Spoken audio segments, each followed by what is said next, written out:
Hello दोस्तों। 55-12 vacancy junior assistant, 333 vacancy stenographer. आज इसके बारे में बात करेंगे जो सबसे बड़ी भर्ती है हमारे लिए इस टाइम पर, क्योंकि यूपी ट्रिपल एससी से जिसमें मेंस देने को जो मिला है, तो ये एग्जाम कब तक हो सकता है और एग्जाम जितना भी टाइम है उस एग्जाम के दौरान हमें क्या क्या स्ट्रैटेजी फॉलो करनी चाहिए, हमें पीवाईक्यूज किस तरह से करने चाहिए, इन सारी बातों के बारे में जो है हम बात करेंगे। और यहाँ पे मेरा बात करने का मकसद सिर्फ अपना अनुभव ही आपके साथ शेयर करना नहीं है, बल्कि आपके अंदर वो थिंकिंग डेवलप करना है कि पीवाईक्यूज के थ्रू आप इतना कर पाए कि जब एग्जाम टाइम पे आपका 1 महीना 2 महीना रह जाए तो आपके दिमाग में चीजें रनिंग होनी चाहिए, आपका दिमाग इतना चर्निंग करना चाहिए कि आप जब उस पेपर को उठाएं, आपको कितने नोट्स करने हैं, कितनी प्रैक्टिस करनी है, एग्जाम टाइम पे कितना रिवीजन करना है, ये सारी चीजें आपके अंदर डेवलप हो पाए। पहली चीज ये है, आपने अगर पीवाईक्यूज नहीं किए हैं इस दौरान 1 साल के अंदर जितने पेपर अब तक यूपी ट्रिपल एससी करवा चुका है, उन सभी पेपर्स के हिंदी, यूपी स्पेशल और कंप्यूटर को लेके हम एक जो है वीडियोस बना रहे हैं। सारे पीवाईक्यूज जो हैं आपको प्लेलिस्ट में मिल जाएंगे, उसको करवाया जाएगा और वहां से आपको ये समझ में आएगा कि कितना आपको तैयारी करके चलना है। इजी टू मॉडरेट सारी चीजें हम बात करेंगे। तो चलिए शुरुआत करते हैं एग्जाम डेट से। तो बात करेंगे हम आज सबसे पहले क्वेश्चन से कि एग्जाम कब तक होगा। तो भैया पहले तो एक बात बताइए हमें, अगर एग्जाम मार्च में होता है, ठीक है, तो क्या आप इसके लिए तैयार हैं? इतना बताइए, क्योंकि यहाँ से कितना टाइम ही बचता है आपको किसी चीज को रिवाइज करने में या टेस्ट सीरीज लगाने में या पीवाईक्यू खत्म करने में। ठीक है, तो मार्च में एग्जाम तो मैं इतना कहूंगी कि नहीं होगा, क्योंकि 16 मार्च तक जिस तरह के आयोग के पेपर लगे हुए हैं, 16 मार्च तक कोई एग्जाम नहीं है। 13 अप्रैल को जो है वो मंडी का पेपर लगा हुआ है, तो अप्रैल तक भी मुझे कोई उम्मीद नहीं है। मैंने पहले भी आपसे कहा था कि एग्जाम जो है ये मई या मई के बाद में होगा। ठीक है, मई के बाद में होगा। ठीक, तो यहाँ से आपको इतना तो क्लियर हो गया कि अभी आपके लिए 3 से 4 महीने हैं आराम से, ठीक है, तैयारी करने के लिए जूनियर असिस्टेंट या स्टेनोग्राफर का पेपर। लेकिन हमें ये बताइए कि अगर ये जैसे कि न्यूज बाहर आती है, कभी कोई टेलीग्राम चैनल बताता रहता है, ये यूट्यूब चैनल बताते रहते हैं कि मार्च में एग्जाम हो जाएगा या मई में एग्जाम हो जाएगा। हमें इतना बताइए, मार्च में भी अगर एग्जाम है, मान लीजिए कि किसी की बात सही हो ही जा रही है, ठीक है, अगर मार्च में एग्जाम है तो हमें इतना बताइए कि क्या इसके हिसाब से आपकी तैयारी है, नहीं है। ठीक है, तो हमारे लिए सबसे पहला क्वेश्चन उठता है स्ट्रैटेजी फॉलो करने के लिए। तो हमें स्ट्रैटेजी फॉलो क्या करनी है? ठीक है, तो यहाँ चलिए हम डिस्कस करते हैं अपनी स्ट्रैटेजी के बारे में।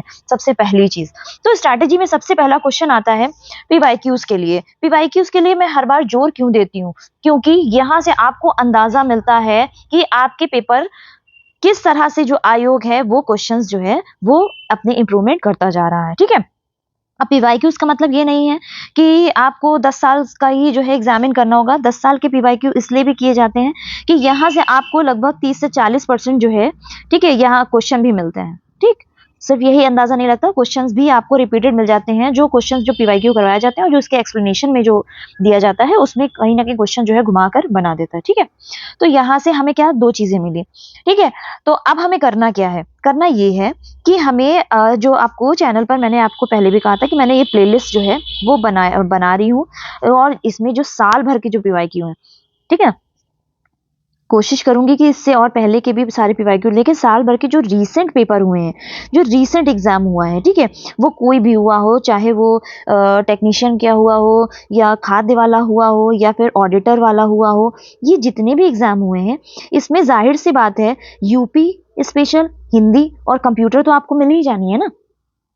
ठीक, तो यहाँ के जो क्वेश्चन है ये आपको पूरे डिस्कस कराएंगे। डिस्कस कराने का मकसद ये भी है, स्वभाव समझ में आना चाहिए आयोग का और कितना ये जा रहा है, मॉडरेट जा रहा है, डिफिकल्ट जा रहा है या इजी लेवल में जा रहा है। ठीक है, दूसरी चीज बुक लिस्ट। अब आ जाती है बुक लिस्ट में। तो बुक लिस्ट आपको फॉलो कैसे करनी है? पहले तो ये होना चाहिए, एक बुक कोई उठाइए पहले जिसमें आपको पूरा जीएस दिया हो। ठीक है, तो जीएस आपको यहाँ से पूरी कंप्लीट करनी है। एक बार जीएस जरूर कंप्लीट करनी होगी, और वो तभी आप कर पाओगे जब आप पीवाईक्यूज कर लोगे। जब आप ये जीएस पूरी कंप्लीट करोगे और पीवाईक्यू भी साथ में चलोगे, तो वहां पे आपको क्वेश्चंस जब पढ़ लेते हो ना पहले से, तो जीएस में आपको अपने आप जो है चीजें दिखने शुरू हो जाएंगी। तो यहाँ से एक बेसिक आपको कंप्लीट करना पड़ेगा। ठीक है, इसके अलावा जो रिवीजन नोट्स होंगे वो तो हमें कराने ही है, ये हमारी जिम्मेदारी है। ठीक, और वो किस तरह से करना है वो भी हम आपको बताएंगे। ठीक, बुक लिस्ट में जीएस से पहले आपको करना है, यूपी स्पेशल में आपको वाणी उठा लेनी है, वाणी को एक बार कंप्लीट कर डालिए, ठीक है। कंप्यूटर की जो है, कंप्यूटर में तो आपको पूरा कोर्स करवाएंगे ही, ठीक है। इसके अलावा अगर कोई बुक फॉलो भी करना चाहते हैं तो आप मार्केट में बहुत सारी बुक्स हैं, मैं आपको कोई एक बुक जो है बता दूंगी। अभी मैंने इतना अच्छे से एग्जामिन जो है बुक के लिए जो कंसल्ट नहीं किया था कंप्यूटर के लिए, क्योंकि कंप्यूटर में जो नोट्स है वो कई जगह से तैयार कर रही थी, तो मैं कोई एक बुक अगर आपको बताना चाहूँ तो उसको मैं जल्दी ही बता दूंगी, ठीक है। आपको टेलीग्राम से जुड़े रहिएगा, तो टेलीग्राम पे जो है कंप्यूटर की बुक मैं आपको शेयर कर दूंगी, ठीक। अब आ जाता है शॉर्ट नोट के बारे में। शॉर्ट नोट के बारे में मैं एक चीज कहना चाहती हूँ कि भाई अगर आप पढ़ना स्टार्ट करोगे, ठीक है, पढ़ोगे, तो सबसे पहले बात आती है क्या, अगर जैसे कि मान लिया जीएस की हमने लूसेंट उठा ली, तो क्या लूसेंट के नोट्स बनाओगे? नहीं, इससे अच्छा तो है कि लूसेंट को आप 2-3 बार खत्म कर लो, ठीक।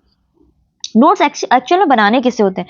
मान लीजिए एनसीईआरटी ही उठा ली, हम चाहें कि एनसीईआरटी के शॉर्ट नोट बना ले, तो इतनी एनसीईआरटी जो 6 to 12 है, क्या इनके नोट्स बनाकर फिर इनको रिवीजन करना पॉसिबल है? नहीं होता। नोट्स ऐसे होने चाहिए जो 2 से 3 दिन में, ठीक है, आपके जो है रिवाइज हो जाए। नोट्स ऐसे होने चाहिए। रिवीजन का मेन मकसद यही होता है। यहाँ से क्या होता है, आपका जो है कॉन्फिडेंट, मतलब विश्वास जो है आपका यहाँ से बिल्ड होता है, ठीक है। आपको लगता है हाँ, यहाँ से हमने ये पूरा कंप्लीट कर लिया है, उसी हिसाब से नोट्स जो है तैयार किए जाते हैं। तो नोट्स आपको, अब आपके सामने क्वेश्चन आता है कि नोट्स आखिर बनाने किस चीज के? तो नोट्स भाई बनाने हैं आपको क्विज के, ठीक है। जो आपको क्विज आप अटेंड करो पहले, उसमें आप ये देखो कि कौन सा आपके जो क्विज है वो आपका इजी है और आप इजीली कर ले रहे हो, उसको क्विज को छोड़ दो, उसके नोट्स नहीं बनाने। जो आपको लग रहा है डिफिकल्ट है या मॉडरेट है, ठीक है, और 2-3 बार उसको बनाने के बाद भी हो क्या रहा, 2-3 बार उसको पढ़ने के बाद भी वो क्वेश्चन आपके दिमाग में टिक नहीं रहा, आपको उसका जो है नोट्स बनाना है, ठीक है। तो एक कॉपी बना लो और अलग अलग सब्जेक्ट डाल दो, जैसे कि यूपी स्पेशल ले लिया, हिंदी ले लिया, जीएस ले लिया, कंप्यूटर ले लिया, ठीक है। अब इसके सेक्शन में आप जो जो क्वेश्चन फंस रहा है उसका नोट्स बना लो, उसके आसपास की इंफॉर्मेशन लिख लो। हिंदी में भी आपको यही करना है, ठीक है, हिंदी में भी यही करना है। जो क्वेश्चन फंस रहा है उसको लिख लो, उसका आंसर लिख लो, उसके आसपास की इंफॉर्मेशन लिख लो। जीएस में भी यही करना है, सेम यही चीज आपको प्रोसेस कंप्यूटर में भी अपनानी। ये चारों जो है आपको सब्जेक्ट लेके चलने पड़ेंगे, ठीक है। इस तरह से नोट्स बनते हैं, और जब ये नोट्स आप बनाओगे, और ये इतने ही नोट्स होंगे कि आपके 2 से 3 दिन में रिवाइज हो जाए, बस इतने नोट्स, और इतनी क्विज आपको लगानी ही लगानी है, ठीक है। क्विज जो है हम टेलीग्राम पे लगातार डाल रहे हैं, जिसमें मॉर्निंग शिफ्ट में आपकी यूपी स्पेशल, ठीक है, डे शिफ्ट में हम डालेंगे कंप्यूटर, और इवनिंग शिफ्ट में जो है ये इसको हिंदी करवाएंगे। ये 3 जो है क्विज जो है बराबर टेलीग्राम चैनल पर करवा रहे हैं, इसका लिंक जो है आपको मिल जाएगा। उसके अलावा पीवाईक्यू के लिए मैंने बता ही दिया। डेली करंट अफेयर के लिए हमें क्या करना है? देखिए, डेली करंट अफेयर मैंने बहुत पहले भी एक बार वीडियो बनाया था, और मैंने उसमें बताया भी था कि आप यूट्यूब पर बहुत सारे, ठीक है, यूट्यूब पे जो है बहुत सारे वीडियोस पड़े हुए हैं, जहां पे जाके आप कोई भी डेली करंट अफेयर का एक वीडियो फॉलो डेली कर सकते हैं, ठीक है। अब अभी के लिए 4 महीने के लिए हमें क्या करना है? तो भाई 4 महीने के लिए हमको उठानी है मंथली मैगजीन, ठीक है। मंथली मैगजीन्स में अब हमको करना क्या है? या तो क्रॉनिकल उठा लीजिए, ठीक है, या तो यूपी दृष्टि की कोई मैगजीन उठा लीजिए, मंथली जो आती है, ठीक है, या फिर घटनासार उठा लीजिए। ये मैगजीन्स जो हैं, ये तीनों मैगजीन्स में कोई भी एक मैगजीन्स आप फॉलो कर सकते हैं। इसको उठाइए और कम से कम 8 से 10 महीने की मैगजीन्स को आपको खत्म करना है, ठीक है।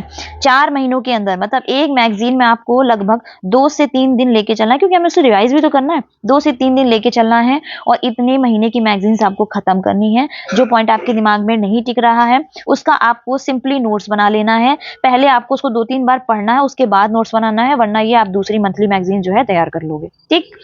बात आ गई अब प्रैक्टिस सेट। अभी मैंने आपको बताया भी था, प्रैक्टिस सेट आपको क्या करना है, ठीक है। ये मैं प्रैक्टिस तो आपको करवा ही रही हूँ। आपको जो क्वेश्चन फंस रहा है, आपको वहां से क्या करना है? उसका नोट बनाना है। जो डिफिकल्ट क्वेश्चन लग रहा है, आपको उसका नोट्स बनाना है, उसके आसपास की इंफॉर्मेशन जो करनी है।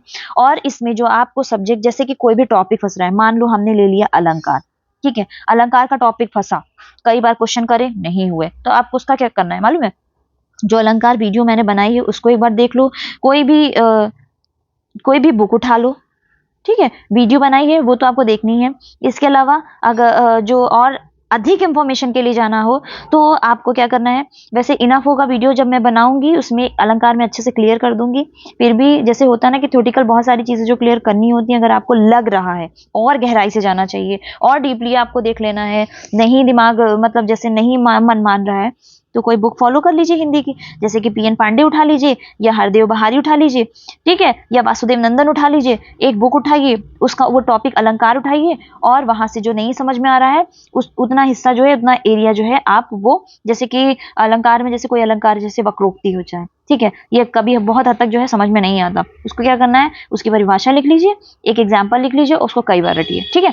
तो इस तरह से जो है आपका तैयार होगा, ठीक है। यहाँ हमने आपको बताया कितनी चीजों के बारे में, ठीक है। आपको एग्जाम डेट इतना दिमाग में जो घूम रहा था, स्ट्रैटेजी फॉलो जो हमने कहा है, इस तरह से इसको स्ट्रैटेजी फॉलो करिए, प्लीज प्लीज कहीं भटकिए नहीं, दिमाग भटकाइए मत, और ये जो बोला जा रहा है इतना करिए। 4 महीने के अंदर मैं इतना कह रही हूँ कि इतना आपके अंदर जो स्किल है वो डेवलप हो जाएगी कि आप खुद से ही चीजें जो है उठाना और छोड़ना शुरू कर दोगे, कि हमको इस टाइम पे ये पढ़ना है, इस टाइम पे ये पढ़ना है, एक टाइमिंग बांधना है, ठीक है। 2 घंटे जैसे कि मॉर्निंग में सुबह उठते ही 2 घंटे रिवीजन को देना है, दोपहर का टाइम रखना है आपको पढ़ने का, शाम का टाइम आपको रखना है करंट अफेयर जो भी आपको कंप्लीट करना है, और रात में आपको जो दिन भर का कार्य किया गया है उसको रात में एक बार रिवाइज करके 10 मिनट के लिए, ठीक है, आधे घंटे के लिए, और फिर आपको सो जाना है। यही डेली आपको करना है। फिर एक वीकली आपको स्ट्रैटेजी फॉलो करनी है कि जो मतलब दिन में जो एक दिन में आपने कर लिया,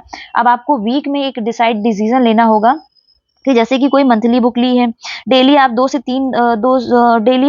3 दिन में एक बुक आप खत्म कर रहे हो, ठीक है, मंथली कोई मैगजीन, तो आपको वीक का ये लेके चलना है कि वीक में 2 मैगजीन मेरी एटलीस्ट खत्म हो जानी चाहिए। अब चाहे 2-3 दिन में एक खत्म करो, चाहे एक ही दिन में एक खत्म कर दो मैगजीन, है ना, लेकिन हफ्ते का ये टारगेट लेके चलोगे कि आपको 2 मैगजीन जो है एक हफ्ते में खत्म करनी है। फिर इस हिसाब से मंथली का भी बनेगा, ठीक। तो ये छोटी छोटी चीजें जो है मैं आपको बताती जाऊंगी, शॉर्ट्स में भी बता दूंगी और टेलीग्राम पे भी बता दूंगी, वहां से आप चाहो तो उसको फॉलो कर सकते हो, ठीक है। और आपको डेमो के लिए जो है, डेमो के लिए हमने जो क्लास है वो दे दी है, वहां से आपको करना क्या है, डेमो में देख लीजिए कैसी क्लासेस बनी हुई हैं यूपी स्पेशल की, ठीक है।